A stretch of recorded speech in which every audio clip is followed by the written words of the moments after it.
Oi, vamos iniciar então o nosso ciclo número 3 com o material sobre perspectiva. Então, vamos começar aqui com a parte de conceituação. Então, quando a gente olha para um objeto, nós temos a sensação de profundidade e de relevo, né? As partes que estão mais próximas do observador parecem maiores e as partes mais distantes aparentam ser menores, né? E a função das perspectivas é justamente representar graficamente as três dimensões de um objeto em um único plano, né? Ou seja, é a maneira de poder transmitir a ideia de profundidade e relevo de cada um dos objetos. Para isso, existem alguns tipos de perspectiva, né? Nós temos a perspectiva isométrica, a perspectiva cavaleira e a perspectiva cônica, tá? Então, esses são os três modelos. A perspectiva isométrica é a que a gente vai trabalhar nesse semestre.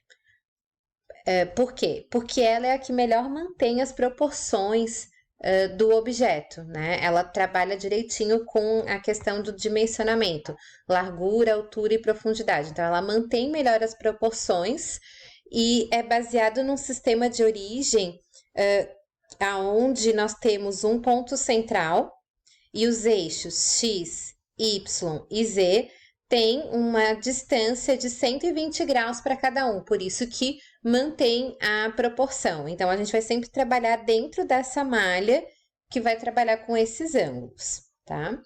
Então, quando a gente fala de malha isométrica, que é o que eu estava falando para vocês, consiste basicamente numa malha de triângulos equiláteros, né? Cada um deles aqui, formado por retas paralelas aos eixos. Para facilitar o traçado da perspectiva à mão livre, a gente usa, né, esse papel aqui reticulado com essas malhas que tem esse ângulo de 120 graus, tá? Então, esse aqui é a malha isométrica. Quem pegou o ciclo impresso tem ao lado do exercício um espacinho para uma malha para poder fazer a representação. Quem está usando só aqui o material online, eu já coloquei lá, tanto no grupo quanto no nosso Classroom, uma folha com essa malha isométrica para vocês poderem fazer impressão e resolver os exercícios, ok? Então, como a gente vai trabalhar com a malha, eu trouxe aqui para vocês o passo a passo para poder representar dois objetos. Aqui a gente tem um prisma e esse objeto aqui em uma malha isométrica. Pensem que aqui, observem bem aqui que a gente vai trabalhar sempre com as relações de comprimento, altura e largura. Comprimento, altura e largura. É dessa forma que a gente vai trabalhar com a malha e a representação, tá? Então, a gente vai ter esses dois elementos sempre representados.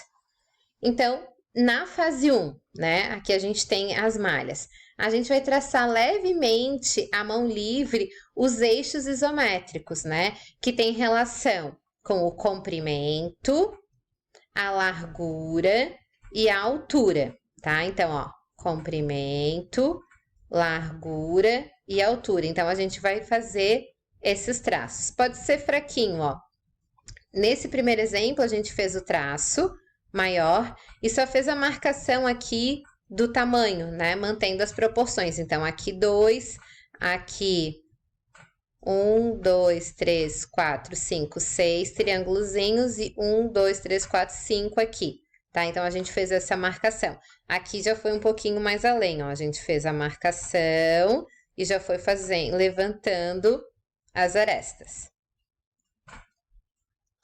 Na segunda fase, a partir dos pontos que foram marcados, a gente vai traçar literalmente as linhas de forma que elas se cruzem. Então, desse ponto para aquele, desse ponto para esse, desse para aquele, desse para esse. Então, a gente vai traçando de forma que se cruza. Não tem problema aqui, ó, de sobrar, tá? Por isso que a gente fala de vocês traçarem bem fraquinho, porque aí o que acontece? Uma vez sinalizado, a gente reforça as linhas que nos interessam e apaga as demais linhas. Na terceira fase, a gente vai traçar as linhas isométricas que cruzam o que a gente marcou em relação ao comprimento, ó. Então, essa aqui e essa aqui. Então, antes a gente traçou a altura e agora em relação ao comprimento, ó. Aqui, aqui.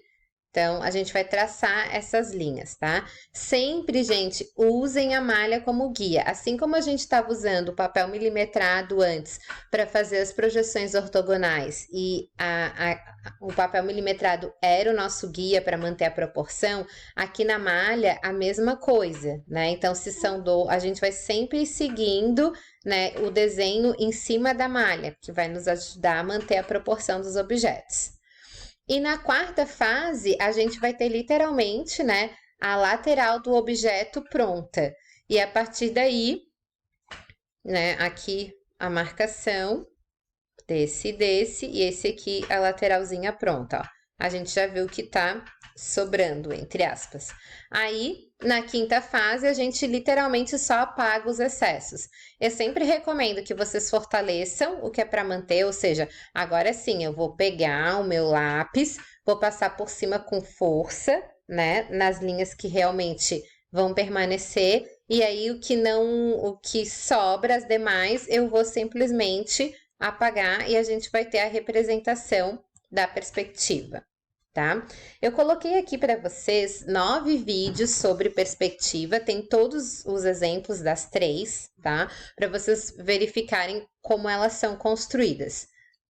Lá no nosso Classroom, eu coloquei o link direto, tá? Então, assim, tem aqui o nomezinho, mas se vocês forem lá no Classroom, vocês vão ver que vocês podem clicar em cima, eu coloquei o link, vocês podem clicar e ir direto para o canal do vídeo para poder assistir, ok?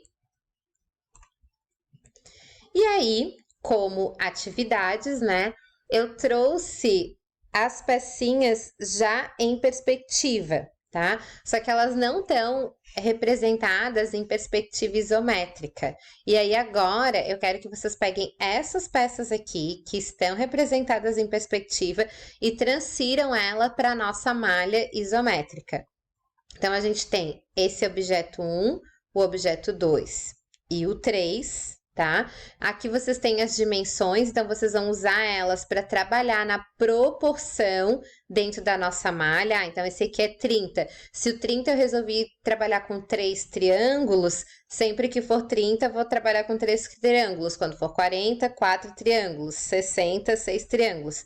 20, 2 triângulos. Mantenham sempre essa relação de proporção, tá? Então, a gente tem aqui, ó, a dimensão, todas as peças com dimensão, todos os objetos, aqui 1, 2, 3. E aqui, mais pra frente, no próximo, a gente tem mais 2, tá? Então, nós temos 5 objetos que vocês vão ter que representar na malha isométrica. A malha isométrica também já está disponível lá para vocês poderem trabalhar, certo, gente? Então, bom trabalho. Qualquer dúvida, não deixem de me chamar no grupo do WhatsApp ou mandar mensagem no Classroom que eu vou ajudando vocês, certo?